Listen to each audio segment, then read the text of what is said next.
வணக்கம். Welcome to கதை திரட்டு. இந்த வீடியோல நம்ம என்ன கதை கேட்க போறோம்னா, வண்ண வண்ண பூக்கள் கதையின் 5வது பகுதி. நம்ம சேனலை இதுவரைக்கும் சப்ஸ்கிரைப் பண்ணாதவங்க சப்ஸ்கிரைப் பண்ணுங்க. பக்கத்தில் இருக்கிற பெல் ஐகானை கிளிக் பண்ணி ஆல்ங்கிற ஆப்ஷனை பிரஸ் பண்ணுங்க. ஸோ தட் நான் போடுற கதைகளை உடனுக்குடனே நீங்க கேட்கலாம். வாங்க கதைக்குள்ள போகலாம். மருத்துவமனை தன்னுடைய பிரத்யேக வாசத்தை துளி கூட தொலைத்து விடாமல் இருந்தது. விஜி நிலை குலைந்து அமர்ந்திருந்தான். அம்மாவின் கண்ணீரும் கீர்த்தியின் அலறலும் அப்பாவின் மயான அமைதியும் அவன் இன்னும் உயிரோடுதான் இருக்கிறான் என்று அவனுக்கே உணர்த்தி கொண்டிருந்தது. அந்த காட்சி கண்ணை விட்டு அகல மறுத்து அவனை வேதனையில் உறைய வைத்து கொண்டிருந்தது. அவனுடைய உடன் பிறந்த ரத்தம் அந்த புழுதி தரையில் இறைந்து சிதறிய போது அவனுக்குள் இருந்த அத்தனை தைரியமும் அவனை விட்டு போய் நடுங்கி போய் நின்றான். எப்படி ஆம்புலன்ஸ் வந்தது, எப்படி இங்கே கொண்டு வந்து சேர்த்தார்கள், எதுவுமே அவனுக்கு உணர்வே இல்லை. எந்திரமாய் அவனுடைய உயிர் உறைந்து போயிருந்தது. அதுவும் அவன் மித்ரா என்று அலறிய சத்தம் அவன் உயிரை அறுத்தது. எத்தனை காதலித்திருப்பான். அந்த க்ஷணம் அவனுக்கு உலகத்தில் எல்லாமே மறந்து போய் அவள் மட்டும் வருகிறாள் என்றால் அந்த பந்தத்தை எத்தனை நேசித்திருப்பான். ஐயோ மித்ரா, உங்கிட்ட எப்படி இந்த விஷயத்தை கொண்டு சேர்ப்பேன் நினைக்கும் போதே அவனுக்கு மட்டும் பூமி அதாளத்தில் அடைக்கலம் ஆனது போல் மனசு விட்டேத்தியாக பயமுறுத்தியது. டாக்டர்களும் நர்ஸ்களும் பரபரப்பாய் அலைந்து கொண்டிருந்தார்கள். ஏதேதோ உபகரணங்கள் இங்கும் அங்கும் இடமாறிக் கொண்டிருந்தது. நேர கரைசல் அடி வயிற்றில் புளி கரைத்தது அன்றி எந்த நல்ல செய்தியையும் கொண்டு வரவில்லை. வெள்ளுடை தேவதை வெளியில் வந்து இவனை உறுத்தாள். நீங்க தான் விஜயா? தலையசைத்தான். உங்களை பார்க்கணும்னு சொல்றாரு, ரொம்ப கிரிட்டிக்கல். அவளுக்கு இதெல்லாம் அன்றாட அலுவல். ஆனால் இவர்களுக்கு உள்ளே ஓடினான். தலையில் பெரும் கட்டு, இரத்த சிவப்பாக இருந்தது கட்டுக்கள். மூக்கில் இருந்து டியூபும் கை வழியே டியூபும் அவனுக்குள் ஏதேதோ திரவங்களை பீச்சிக் கொண்டிருந்தது. கதறலை அடக்க முடியவில்லை. விஜி நிலை குலைந்து கேவினான். சுரேந்தரை சுற்றி நின்ற டாக்டர்களும் நர்ஸ்களும் கொண்டிருந்த பதட்டம் என்ன நடக்கப் போகிறது என்று விஜிக்கு சொல்லாமல் சொன்னார்கள். ஐயோ இறைவா, அதை காணும் முன் என் உயிர் போய்விடக் கூடாதா? சுரேந்தர், ஏண்டா என்னை இப்படி அழவிடுற? என் முகம் சுணங்கினாலே தாங்க மாட்டியே. இப்ப நான் இப்படி கதறி கதறி அழறேனே, உனக்கு இரக்கமே இல்லையா? விஜி குழந்தையாய் தேம்பினான். இவன் அழுகை சத்தம் கேட்டு வெகு சிரமப்பட்டு கண்களை பிரித்து பார்த்தான் சுரேந்தர். ஒளி வீசிய சுடர் விழிகள் அசைந்து கொண்டிருந்தது, அணைய காத்திருந்தது. விஜி, அப்பா அம்மாவை பார்த்துக்க. வார்த்தைகளை அத்தனை சிரமப்பட்டு வடித்தான். விஜி அழுகையோடு தலையசைத்தான். மித்ரா பாவம், அவளை பார்த்துக்க. மெல்ல மெல்ல அவன் கண்கள் ஆகாசத்தை வெறிக்கத் தொடங்க விஜயின் உயிர் கூடு துடிக்க ஆரம்பித்தது. ஒண்ணுமில்ல சுரேந்தர், உனக்கு ஒண்ணுமில்லடா. நீ நல்லா ஆகிடுவ. எனக்கு யாருக்காடா உன்னை விட்டா? நீதானே என் நண்பன், அண்ணன், எல்லாமே. சுரேந்தர், எதுவும் இல்லடா. கதறியபடி அவனை பற்றி உலுக்க நிலை குத்திய கண்கள் மெல்ல தாழ்ந்து இவனை பார்த்தது. போன உயிர் மீண்டது போல் அங்கே ஒரு ஒளிக்கீற்று. உற்று பார்த்தான். விஜி, மித்ரா, விட்டுடாத. அழுத்தமாய் தெளிவாய் சொல்லிவிட்டு இடப்பக்கமாய் தலை சாய அவன் ஆன்மா காற்றோடு கலந்து போனது. அத்தனை நேரம் அழுது துடித்த கண்கள் அப்படியே அடங்கி போனது. விஜி என்ற குறும்புக்காரனின் கேலியும் கிண்டலும் பொறுப்பின்மையும் எல்லாமே மொத்த நிமிஷத்தில் கரைந்து போக அவனுக்கு அந்த நிமிஷமே 50 வயது கூடியது போல் ஒரு முதிர்வு. அடங்கி போயிருந்தான். சுரேந்தர் வந்தாச்சா என்ற வார்த்தைகள் ஒரே நொடியில் மறந்து, பாடி எப்ப வருது என்று இயல்பாக கேட்டார்கள். அம்மா மயங்கி இருந்தாள். கீர்த்தி நிலை குலைந்திருந்தாள். அப்பா ஆடிப்போய் அமர்ந்திருந்தார். வீடு நிறைய உறவுகள், சொந்தங்கள். ஆனால் அவனுக்கு மட்டுமே சொந்தமான உறவு மட்டும் நடந்தது நடப்பது எதுவும் அறியாமல் மதுரையில் கிடக்கிறது. விஷயத்தை சொல்லாமல் அவளை வரவழைக்க வேண்டும்.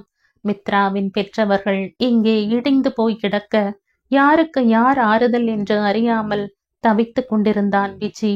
தைரியத்தை வரவழைத்துக் கொண்டு அலைபேசியை எடுத்தான். 2வது ரிங்கிலேயே ஓடி வந்து எடுத்தாள் பேதை. விஜி, என்னாச்சு விஜி? ஏன் அவர் நேத்து போனதுல இருந்து பேசல? முதல் கேள்வியே பெரும் தாக்குதலா இருந்தது. போனவன் எப்படி பேசுவா? விஜி, என்னாச்சு? ஏன் போன் பண்ணிட்டு பேசாம இருக்க? சின்ன கவலை அவள் குரலில் எட்டி பார்த்தது. மித்ரா, தாத்தா பாட்டியை கூட்டிட்டு உடனே கிளம்பி வாங்க என்றான் தவிப்பாக. எதுக்கு தாத்தா பாட்டி? அவர் ஃப்ளைட் டிக்கெட் அனுப்புறதால சொன்னாரு. அவங்க இப்ப வேண்டாம் விஜி, 30வது நாள் தாலி பிரிச்சு போடுற ஃபங்க்ஷன் இருக்கு, அதுக்கு வரேன்னு சொல்லியிருக்காங்க. குழந்தையாய் குரலில் தவழ்ந்தாள். தாலியே இறங்கிவிட்டது பேதை பெண்ணே. சிரிப்பை தவிர வேறெதுவும் காணாத உன் முகத்தை இனி கண்ணீர் சிந்தி நான் எப்படி காணுவேன்?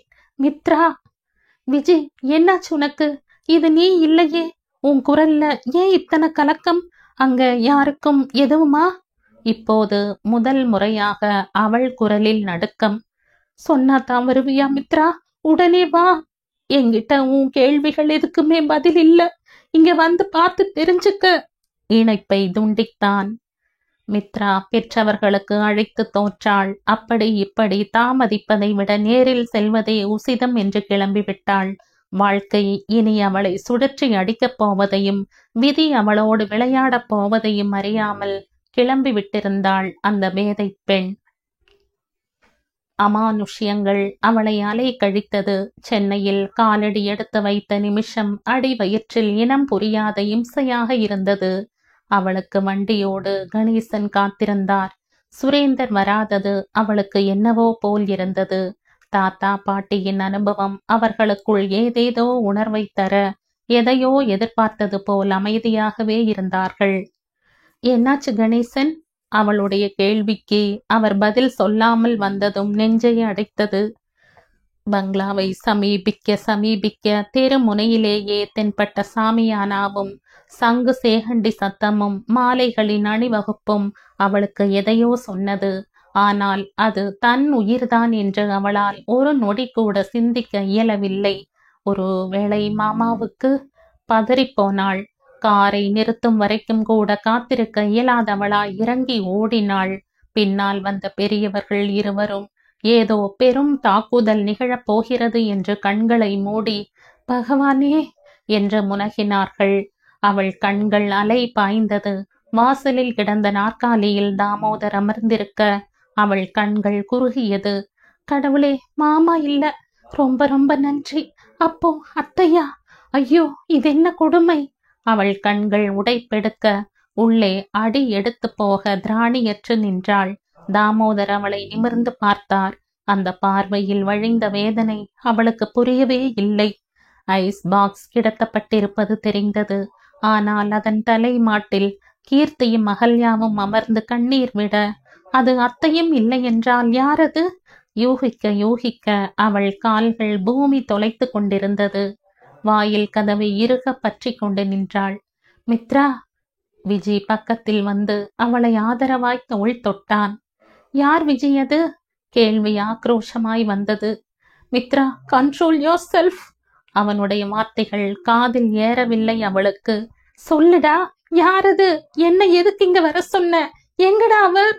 அவள் கேட்க விஜிதான் உடைந்து போனான். மித்ரா, நீ படிச்ச பொண்ணு, தைரியமானவ, இப்படி உடைஞ்சு போகாத. ஏய் முட்டாள், படிப்புக்கும் தைரியத்துக்கும் என்னடா சம்பந்தம் இருக்கு? அவர் எங்கடா? அது அவர் இல்லதானே? நேத்து காலையில தானடா கிளம்பி வந்தாரு. எங்கடா அவர்? நான் செத்து போறதுக்குள்ள பதில் சொல்லுடா. அவன் சட்டையை பற்றி உழுக்க அந்த இடமே உணர்ச்சி பிழம்பானது. அழுது அழுது ஓய்ந்து போயிருந்த எல்லோர் கண்களிலும் புதுசாய் கண்ணீர் சுரக்க சங்கவி ஓடி வந்து இவளை தாங்கிக் கொண்டாள். அவளை தள்ளிவிட்டு மடங்கி அமர்ந்து தலையில் அடித்து கொண்டு கதற அகல்யாவும் வாசுகியும் ஓடோடி வந்தார்கள். மகள் அங்கு வந்த அந்த நிமிஷமே செல்வி மூர்ச்சையாகி இருந்தாள். நீர் தெளித்து அவளை தெளிய வைத்து அழ வைத்து கொண்டிருந்தார்கள். பாவி மகளே, போகும்போது வெள்ளப்புடவை உடுத்திட்டு போனையே, அப்பயே நினைச்சனே அபசகுணமா ஆக போகுதுன்னு வாசுகி கதற அவனுடைய முகத்தை பார்த்து கொண்டே அமர்ந்திருந்தாள். மித்ரா கண்ணீர் முழுசாய் கரைந்து போயிருந்தது. அந்த பிரம்மை நிலையிலேயே அந்த துயரத்தில் அவள் தத்தளிக்க, இந்த சூழ்நிலையில் அது கூட சரிதான் என்று இவர்கள் ஆறுதலாகி நின்றார்கள்.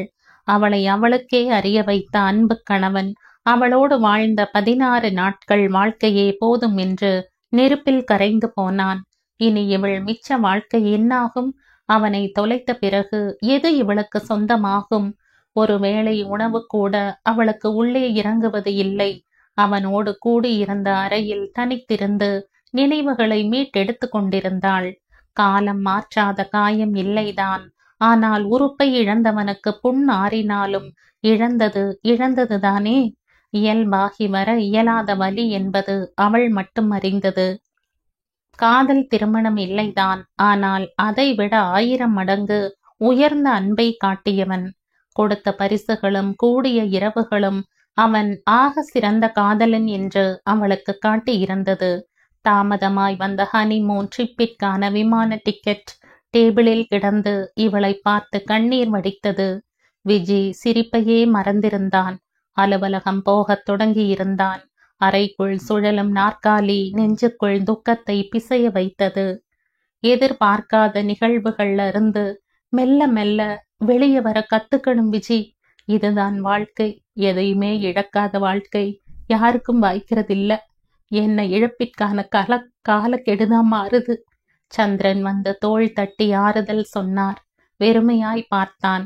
ஆறுதல் என்பது எளிதானது சொல்லும்போது என்று இன்றைக்கு புரிந்தது. அவர் எழுந்து போனதும் கண்களை மூடி நாற்காலியில் புதைந்து கிடந்தான். கண்ணாடி கதவிற்கு பின்னால் சங்கவி விரல்களால் தட்டி உள்ளே வர அனுமதி வாங்கி கொண்டு வந்தாள். விஜய், அவனுடைய ஓய்ந்த முகம் அவளை என்னவோ செய்தது.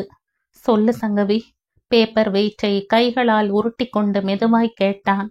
நீ ரொம்பவே குலைஞ்சு போயிட்ட. உன்னை என்னால் இப்படி பார்க்க முடியல. என் இழப்பு சாதாரணமானது இல்ல சங்கவி. இல்லதான், இந்த மாறாட்டத்துல நான் உன்னை இழந்துடுவேணும்னு கவலையா இருக்கு. நான் மட்டும் இருந்து என்ன செய்ய போற? விஜி, நான் அழணும்னு தான் இப்படியெல்லாம் பேசிட்டு இருக்கையா? நம்ம உயிருக்கு மேலான தோழி அங்க அழுதுட்டு இருக்காளே சங்கவி. அவ உயிரே கரைஞ்சு போற அளவுக்கு அழுதுட்டு இருக்காளே. நாங்க எல்லாம் வேதனைப்படுவோம்னு தன்னை மறைச்சு இயல்பா இருக்கிற மாதிரி காட்டிட்டு இருக்காளே. அவன் கைகளால் நெற்றியை தேய்த்து கண்ணீர் அடக்கினான். அமைதியா இருங்க விஜி, பிளீஸ். அவன் கைகளை பற்றி அழுத்தினாள். பிரைவசி பட்டனை இயக்கி அறையை தனிமையாக்க அவனை தன்னோடு சேர்த்து கொண்டாள். அந்த நிமிஷம் அந்த தாய்மையான ஸ்பரிசம் அவனுக்கு தேவைப்பட்டாலும் ஒரு நொடி அவன் கண் முன்னே மித்ராவின் முகம் வர வேகமாய் விலகி அமர்ந்தான். என்னாச்சு விஜி? நீ கிளம்பு சங்கவி. அது இருக்கட்டும், திடீர்னு என்னாச்சு? அது ஒண்ணுமில்ல, நீ கிளம்புன்னு சொன்ன. நீ சொல்லுடா.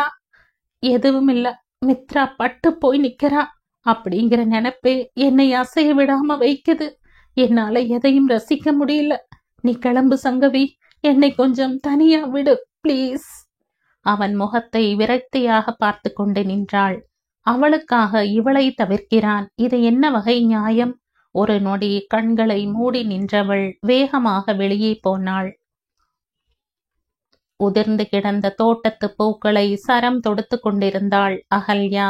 சந்தோஷம் என்ற வார்த்தை செத்து போய் நாட்கள் கடந்து போனாலும் தேவைகளை பற்றி கவலை இல்லாமல் கொடிகள் உயிர்த்து இருக்கும் வரைக்கும் பூக்கள் பூத்து கொண்டுதானே இருக்கின்றன. சுரேந்தர் இல்லாமல் போனாலும் விஜயும் கீர்த்தியும் இன்னும் படர காத்து கொண்டுதானே இருக்கிறார்கள். அவர்களுக்காகவாவது இவள் உயிரோடு இருந்துதானே ஆக வேண்டும். தாமோதர் நிறைய கரைந்து போயிருந்தார். அலுவலகம் போவது பெரும்பாலும் இல்லாமலே போய்விட்டது. சந்திரன் இப்போதெல்லாம் நித்தமும் வீடு வருவது வாடிக்கையாகி போனது. அவர் முகத்தில் ஏதோ இனம் தெரியாத திருப்தி இருப்பதை விஜய் கவனிக்க தவறவில்லை. துண்டாகி போய்விடுமோ என்று அவர் துடித்த அத்தனை சாம்ராஜ்ய அதிகாரமும் இப்போது மறு பேச்சு இல்லாமல் விஜய்க்கு மட்டுமாய் ஆகிப்போன சந்தோஷம் அவருக்குள். மித்ராவை செல்வியும் ஈஸ்வரனும் வந்து அழைத்த போதும் அவள் உடன் செல்ல மறுத்துவிட்டாள். தாய் வீட்டிற்கு ஒருமுறை கூட சுரேந்தரின் கை பிடித்து கொண்டு அவள் சென்றிருக்கவில்லை. அந்த நினைப்பு அவளை வெம்மையில் தகிக்க வைத்தது. அவளுடைய மனப்போக்கு மாறட்டும் என்று எல்லோரும் அமைதியாக இருந்தார்கள். அன்று தோட்டத்தில் தாமோதர் அமைதியாக அமர்ந்திருந்தார். நினைவுகள் சுரேந்தரை சுற்றி வந்தது.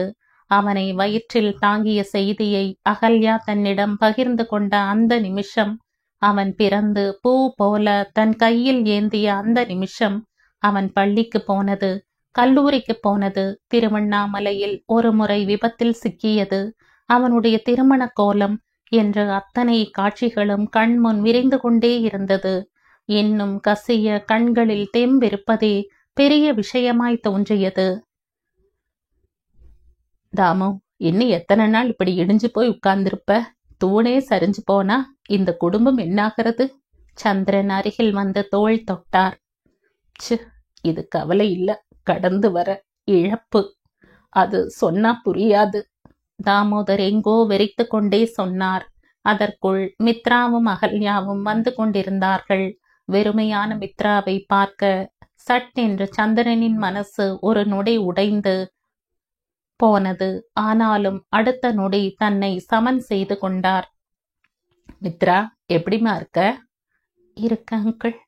சங்கவி எப்படி இருக்கா? நல்லா இருக்கா. உன்னை பார்க்க வரணும்னு சொல்லிட்டு இருந்தா. சந்திரன் சொல்ல சின்னதாய் சிரித்தாள். அவர்கள் பேச்சோடு நிற்க விஜி காரை எடுத்துக்கொண்டு வந்து சேர்ந்தான். ஏறு மித்ரா என்றான். அவளும் ஏறிக்கொள்ள வண்டி கிளம்பியது. சந்திரன் புருவம் குறுக்கி பார்த்து கொண்டிருந்தார். அகல்யா ஒரு சின்ன பெருமூச்சுடன் திரும்பி நடக்க சந்திரனின் குரல் நிறுத்தியது. அகல்யா நின்று திரும்பி பார்த்தாள். மாப்பிள்ளை மித்ரா கூட எங்க கிளம்பிட்டாரு? அந்த மாப்பிள்ளை என்ற வார்த்தையில் அவர் தந்த அழுத்தம் கொஞ்சம் கூடுதலாக இருப்பது அவருக்கே புரிந்தது. மித்ரா கோயிலுக்கு போகணும்னு சொன்னான்னா, அதான். அது சரி, நீ கூட போயிருக்கலாமேம்மா என்றார் சின்ன சிரிப்புடன். அந்த கேள்வியின் உட்பொருள் புரியாமல் அகல்யா அமைதியாக பார்த்தாள். தோணல. மித்ரா ரொம்பவே மனசு விட்டுட்டு போயிருக்கா. இங்க எல்லாரையும் விட இந்த சூழ்நிலையில விஜயால மட்டும்தான் அவளுக்கு ஆறுதலா இருக்க முடியும். அவங்க எப்போதும் மிக சிறந்த நண்பர்கள். அதான் அவளை அடிக்கடி வெளியே அழைச்சிட்டு போக சொன்ன. ஆனா அவளால இயல்பாக முடியல. எத்தனை முயற்சி செஞ்சும். சின்ன குழந்தை. என் புள்ள போன துயரத்தையே என்னால கடந்து வர முடியாம தவிக்கிற நேரத்துல இவளோட இந்த தனிமையும் இழப்பும் சேர்ந்து என் நெஞ்ச பிழியுது. அகல்யா கண்களை துடைத்தபடி உள்ளே போனாள். தாமோதர் இன்னும் தன்னுடைய விரக்தி பார்வையை மாற்றிக்கொள்ளாமல் அமர்ந்திருந்தார். தாமு சந்திரனின் அழைப்பில் திரும்பி பார்த்தார். நான் ஒன்னு சொன்ன தப்பா நினைக்க மாட்டேல்ல? வீட்டுக்கு வர பொண்ணுங்க மகாலட்சுமியா இருக்கணும். யோசிச்சு பாரு. உன்னுடைய அத்தனை உயர்வும் அகல்யா வந்த பிறகுதான். ஆனா மித்ரா சொல்லாமல் இடை வெட்டியது வார்த்தைகள் தாமோதரின் பார்வையால். என்ன பேச்சு இது சந்திரன்? நமக்கு சுரேந்தர் இழப்பு ஒரு வகையினா அவளுக்கு சகலமும் தொடங்கின வேகத்துல முடிச்சு போனது அவளுடைய வாழ்க்கை. அந்த முகத்துல மறுபடியும் சிரிப்பு வராதான்னு இந்த மொத்த குடும்பமும் தவம் இருக்கு. நீ அந்த மாதிரி பேசாத. குரலில் கடுமை ஏற்றித்தான் சொன்னார். அவருக்கு தெரிந்திருக்க நியாயமில்லை. இதே வாயால் அவளை கண்டபடி எட்டிக்காயினும் கொடிய வார்த்தைகளால் பந்தாட போகிறோம் என்று. கண்களை மூடி நெற்றி பொட்டை தட்டியபடி வராண்டாவில் ஈசி சேரில் சரிந்திருந்தார் சந்திரன். மனசு சமாதானமாக மறுத்து கொண்டிருந்தது. விஜயோடு மித்ரா காரில் செல்கின்ற காட்சி அவரை ரொம்பவே கலங்க வைத்து கொண்டிருந்தது. ஹார்லிக்ஸ் கப்புடன் இவர் முன் வந்து அமர்ந்து குழந்தை போல் சப்பி குடிக்க ஆரம்பித்த மகளை பார்த்தார். அந்த கண்களில் வழிந்த அன்பில் கரைந்தார். என்னப்பா யோசனை? இன்னைக்கு தாமோதர் வீட்டுக்கு போயிருந்த. அதான் தினமும் போயிட்டு வரீங்களே என்றாள் கொஞ்சம் அசால்ட்டாய். போறந்தா, ஆனா இன்னைக்கு கொஞ்சம் மனசு அலை பாயுது. நான் போனப்ப விஜி மித்ரா வழிச்சிட்டு கோயிலுக்கு போனா சொல்லிவிட்டு அவள் கண்களையே உற்று பார்த்தார். அவள் எந்த சலனமும் இல்லாமல் உட்கார்ந்திருந்தாள். பா, அவங்க அவ்வளோ க்ளோஸ் ஃப்ரெண்ட்ஸ். சொல்லப்போனா கல்யாணத்துக்கு முன்னாடியே ப்ராஜெக்ட் அது இதுன்னு 2 பேரும் வெளியூர் கூட போயிருக்காங்க. இதுல ஸ்பெஷலா எதுவும் இல்லப்பா. அவள் தன்னுடைய கோப்பையில் கவனம் வைக்க அவருக்கு மகளுடைய அறியாமையை எண்ணி சின்ன கவலை வந்தது. அது அப்போ, இப்ப நிலைமை வேற சங்கவி. மித்ரா ரொம்ப தடுமாற்றமான மனநிலையில இருக்கா. அதான் கொஞ்சம் யோசனையா இருக்கு என்றார். சங்கவி சலனமில்லாமல் பார்த்தாள். அவசியம் இல்லப்பா, மித்ராவையும் தெரியும், எனக்கு விஜயையும் தெரியும். இந்த மாதிரி இனி யோசிக்க வேண்டாம், போய் தூங்குங்க என்று சொல்லிவிட்டு அவள் எழுந்து போனாள். கேலண்டரில் படபடத்த கால விதி கைகொட்டி சத்தம் இல்லாமல் சிரித்தது. பிரபாகர் வயிறு முட்ட குடித்திருந்தான். பப்பில் ஆடி களைத்து போயிருந்ததும் குடியின் மயக்கமும் சேர்ந்து அவனை எதுவோ செய்தது. காரை உசுப்பிக் கொண்டு வீடு வந்து சேர்வதற்குள் அவனுக்கு போதும் போதும் என்றாகிவிட்டது. ஆனால் இன்று கீர்த்தியை சந்திக்க மாலுக்கு வர சொல்லியிருந்தது மறந்தே போயிருந்தான். அப்படி நினைவில் இருந்தாலும் போகின்ற நிலையில் இல்லை அவன். கீர்த்தி காத்திருந்து காத்திருந்து ஓய்ந்து விட்டு வீடு வந்து சேர்ந்திருந்தாள். அவனுடைய எண்ணெய் ஒற்றி ஒற்றி விரல் தேய்ந்திருந்தாள். மனம் ஏமாற்றத்தில் தகித்தாலும் கோபமும் எரிச்சலும் அவளை ஆட்டி வைத்து கொண்டுதான் இருந்தது. சுரேந்தரின் இழப்பிற்கு பிறகு வீடு வீடாக இல்லை. வருத்தமும் வலியும் இருந்தாலும் அதை எத்தனை நாட்கள் சுமப்பது என்ற யதார்த்தம் கீர்த்திக்கு இருந்தது. அதனால் தான் பிரபாகருடன் வெளியில் போய் வந்தால் கொஞ்சம் ஆறுதலாக இருக்கும் என்று நினைத்தவளுக்கு அதுவும் முடியாமல் போன வலி நெஞ்சை தகிக்க வைத்தது. இன்னொரு புறம் மித்ராவை இயல்பாக்க விஜி பிரம்ம பிரயத்தனம் செய்து கொண்டிருந்தான். அந்த அடிப்படையில் அவர்களுடைய கல்லூரி தோழிகள் சிலரை அழைத்து நித்தமும் ஏதாவது காரணம் சொல்லி மித்ராவை வெளியில் அழைத்து போக ஏற்பாடு செய்திருந்தான். அந்த வகையில் தான் மித்ரா இன்று அஷ்டலட்சுமி கோயிலுக்கு சென்றுவிட்டு கடல் அலையில் கால் நனைத்துவிட்டு கொஞ்சம் ஆறுதலாகிக் கொண்டிருந்தாள். திரும்பி வரும் வழியில் அவள் கண்ட காட்சிதான் அவளை அதிர்வடைய வைத்தது. குடித்துவிட்டு வண்டியை ஓட்டிய பிரபாகரை போலீஸ் பிடித்து நிப்பாட்டியிருக்க பெரும் போதையில் இருந்த அவனால் நிற்க கூட வழியில்லாமல் தடுமாறிக் கொண்டிருந்தான். அதற்குள் டிராபிக் சரியாக வண்டிகள் இயங்க தொடங்கியிருந்தது. மித்ராவின் வாகனமும் அவ்விடத்தை விட்டு நகர அந்த காட்சி அவளுடைய கவலையை அதிகரித்தது. வீட்டுக்கு வந்தாள். பிரபாகரை பார்க்காத கோபத்தில் கீர்த்தி கோபமாய் நகம் கடித்து கொண்டு அமர்ந்திருந்தாள். இரவு உணவிற்காக அவர்கள் எல்லோரும் சேர்ந்திருந்த வேளையில் மெல்ல விஷயத்தை ஆரம்பித்தாள். அத்தை, இன்னைக்கு கோயிலுக்கு போயிட்டு வர வழியில பிரபாகரை பார்த்த. அவள் இப்படி சொல்ல விலுக்கென நிமிர்ந்து பார்த்தாள் கீர்த்தி. குடிச்சிட்டு வண்டி ஓட்டி போலீஸ்ல மாட்டி இருக்காரத்த. என்கொயரி போயிட்டு இருந்தது. அவள் அமைதியாய் சொல்ல கீர்த்தியின் கோபம் அதிகமானதை அவளுடைய மூக்கு நுனி சொன்னது. பிரபாகரை பற்றி இவர்களுக்கு தெரியும் என்றாலும் இந்த அளவிற்கு என்ற சிந்தனை அவர்களுக்கு இல்லைதான். அகல்யா அமைதியாக அமர்ந்திருந்தாள். இப்போது எது பேசினாலும் பிரச்சனை ஆகும் என்று அவளுடைய அனுபவம் சொன்னது. So what? கீர்த்தி கோபமாய் கேட்டாள். விஜி அவளை விழி உயர்த்தி பார்த்தான். சொல்ல தெரியல கீர்த்தி, ஆனா உன்னுடைய வாழ்க்கை நல்லா இருக்கணுங்கிற கவலை வந்திருக்கு. சரியா வருமா? மித்ரா அக்கறையாய் கேட்டாள். அத பத்தி யோசிக்க வேண்டியது நாங்க, நீங்க இல்ல. எல்லாம் சரியா வரும்னு நம்பித்தானே உங்களை இங்க கல்யாணம் பண்ணி தந்தாங்க. இப்ப என்ன சரியா இருக்கு? என்ன திட்டம் போட்டாலும் ஆண்டவன் விதிச்சதுதான் நடக்கும். அப்படி நடக்கும்னா நமக்கு பிடிச்ச சில விஷயங்களை அனுபவிச்சுட்டு போயிட்டே இருக்கணும். கீர்த்தி குரல் உயர்த்தி அலட்சியமாக பேசினாள். மித்ராவின் கண்கள் வேதனையில் விம்மியது. வெள்ளிய இட்லியை தட்டில் வைத்துவிட்டு எழுந்து நிற்க விஜி வேதனையாய் பார்த்தான். நான் யாருமில்லதான் கீர்த்தி, நான் உன் அண்ணிங்கிற உரிமையில கேட்டுட்ட. ஆனா இப்பதான் எனக்கு புரியுது, அந்த உரிமையை எனக்கு தந்தவரே இல்லாதப்போ எனக்கு இந்த இடம் கடமைக்கானது மட்டும்தானே. ஒருவேளை அவர் இருந்திருந்தா நீ என்னை அலட்சியப்படுத்த அனுமதிச்சிருக்க மாட்டாரோ? அவள் உடைந்து போக அத்தனை பேரும் பதறித்தான் போனார்கள், கீர்த்தி உட்பட. மித்ரா, மித்ரா! குரல்களை புறம் தள்ளி அறைக்குள் சென்று கதவடைத்தாள். உடல் மடக்கி கட்டிலில் சரிந்து கதறி கதறி அழுதாள். புகைப்படத்தில் இருந்த சுரேந்தர் உறைந்து போன புன்னகையுடன் அவளை பார்த்து கொண்டே இருந்தான். அந்த இரவு விஜிக்கு பெரும் அலைக்கழிப்பானதாக இருந்தது. அலைபேசியில் இருந்த தவறிய அழைப்பில் எண்ணற்ற முறை சங்கவியின் எண் இருந்ததை அயர்ச்சியாய் பார்த்தான். இப்போதெல்லாம் காதல் தோன்றுவது இல்லை மனசில். சூடான பாறையில் மீது விழும் நீர்த்துளி போல் அது இருந்த இடம் காணாமல் போய்விட்டது. நீண்ட வராண்டாவின் பால்கனியில் அமர்ந்திருந்தான். கண்கள் மூடி கிடந்தது. கண்ணுக்குள் மித்ராவின் முகமும் அவள் சிந்திய கண்ணீருமே நிரம்பி வழிந்தது. ஏன் சுரேந்தர் அவளை இப்படி தவிக்க வைக்கிற? கடைசி நிமிஷம் அவ பேரை என்கிட்ட ஒப்படைச்சிட்டு போனியே. பேரை மட்டும் இல்லையே, அவளுடைய சந்தோஷத்தையும் தானே. இந்த சின்ன இடைவெளியிலேயே அவளை எல்லாரும் காயப்படுத்த ஆரம்பிச்சாச்சு. உன் ஆன்மாவுக்கு நான் என்ன பதில் சொல்வேனடா நண்பா? மனம் புலம்பிக் கொண்டிருக்க கண்கள் தன்னால் கசிந்தது. எத்தனை நேரம் அப்படியே உட்கார்ந்து கிடந்தானோ. மெல்ல நிலவு இவன் தலை மாட்டிலிருந்து கால் மாட்டிற்கு கடந்து போய் நின்று திரும்பி பார்த்து கொண்டிருந்தது. எழுந்து நின்று சோம்பல் முறித்தான். அறைக்குள் திரும்ப முற்பட்டவன் கண்கள் அனிச்சையாய் திரும்ப அங்கே மித்ரா தன்னுடைய அறைக்கு நேரே இருந்த லிவிங் பிளேஸில் அமர்ந்து இருளை வெறித்து கொண்டு அமர்ந்திருந்தாள். லேசாய் விடுபட்டிருந்த வேதனை மீண்டும் கவ்வ அவளை வேதனையாய் பார்த்தான்.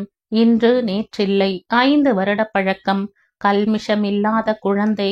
கோபமோ சோகமோ 5 நிமிடம் கூட அவளிடம் வாழ்ந்ததாக சரித்திரம் இல்லை.